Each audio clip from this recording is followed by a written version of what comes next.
তো আমি আমার বৌদ্ধ ধর্মের মেয়েদের নিয়ে একটা কথা বলতে চাই। তো তাদের যদি আমার ভিডিওটি চোখের সামনে পড়ে আপনারা দেখে যাবেন, আমার অনুরোধ। আচ্ছা, তোমাদের কাছে আমার একটি প্রশ্ন, যে পড়ুয়া ছেলেদের মধ্যে এমন কি নেই যে তোমরা ভিন্ন ধর্মের ছেলের সাথে করো? তখন কি ভালো লাগে যখন তারা ব্ল্যাকমেইল করে, ওদেরকে ছেড়ে দেয়? তোমাদের কি ভালো লাগে যখন ওর সম্মান নিয়ে টানাটানি করা শুরু করে দেয়?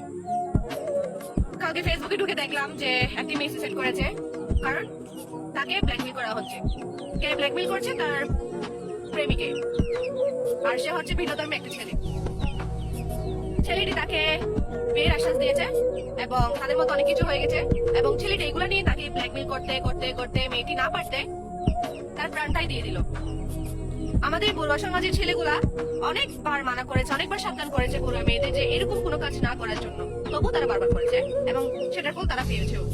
তো যাই হোক, আমাদের বৌদ্ধ ধর্মের ছেলেগুলা না কালো হলেও, অসুন্দর হলেও, এক্সপার্ট না হলেও অনেক ভালো মনের দিক থেকে, অন্তত কারো জীবন নিয়ে খেলে না, কারো জীবন নষ্ট করতে জানে না। আমাদের বৌদ্ধ ধর্মের ছেলেগুলা ভালো মন্দ বোঝার ক্ষমতা তোমাদেরও আছে। আমি সব মেয়েদের খারাপ বলছি না, শুধু যারা বেধর্মী ছেলের সাথে রিলেশনশিপ আছো তোমাদেরকে সাবধান করে দিয়ে যাচ্ছে শুধু এতটুকুই। আমি জানি কমেন্ট বক্স অনেকে অনেক কিছু বলবে, তবু আমি বলে গেলাম।